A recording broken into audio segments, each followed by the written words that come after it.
માનસ સત્સંગ ટ્રસ્ટ દ્વારા શ્રી કામનાથ મહાદેવ મંદિર ખાતે સંગીતમય સુંદરકાંડ પાઠનું આયોજન કરવામાં આવ્યું હતું। આ પ્રસંગ રામનવમી નિમિત્તે વિશેષ રીતે યોજાયો હતો, જેમાં ભક્તિભાવથી ઓતપ્રોત ભક્તોએ ભાગ લીધો હતો।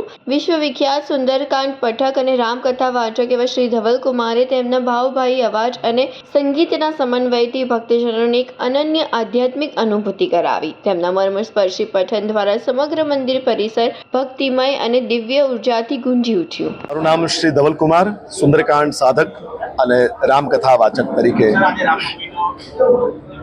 જી શ્રી રામનવમી મહોત્સવ દર વર્ષે માનસ સત્સંગ ટ્રસ્ટ દ્વારા થાય છે અમદાવાદ શહેરમાં, અને સર્વે સાધકો સંગીતમય સુંદરકાંડ પાઠ દ્વારા રામનવમીનો ઉત્સવ મનાવે છે। અને સુંદરકાંડ પાઠ પછી રામ જન્મોત્સવ બહુ ધૂમધામથી થાય છે, પ્રતિવર્ષ થાય છે।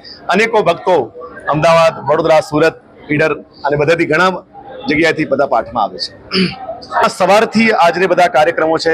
રામ જન્મોત્સવ બપોરે બરાબર 12 વાગે થયો।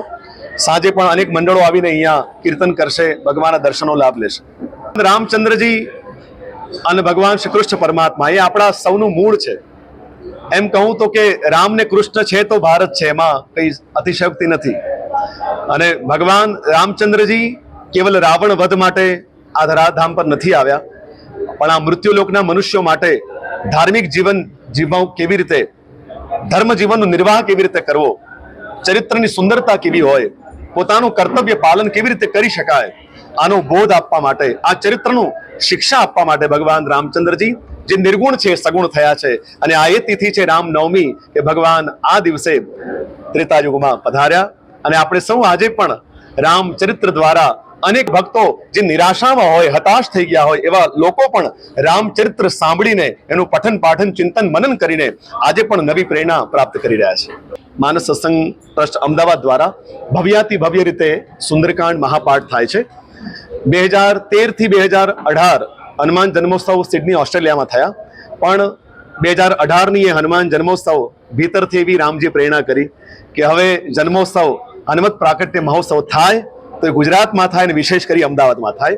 અને અહીંયાના અનેક ભક્તો સમગ્ર ગુજરાતભરમાંથી આવે છે। ભગવાનની કૃપાથી 364 દિવસ સુંદરકાંડ પાઠની આ યાત્રા અનેક ભૂમિ પર જઈને થાય છે।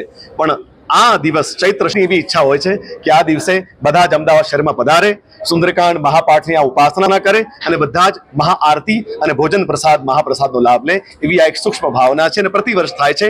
આ વર્ષે પણ 12 એપ્રિલ 2025 અને શનિવારે હનુમાન જન્મોત્સવનું આ ભવ્યાતિ ભવ્ય આયોજન સુંદરકાંડ મહાપાઠ શ્રી રાધેપામ ઇન્દિરા બ્રિજ પાસે મધર ડેરીની સામે ભાટ ગામ અમદાવાદ ખાતે થઈ રહ્યું છે।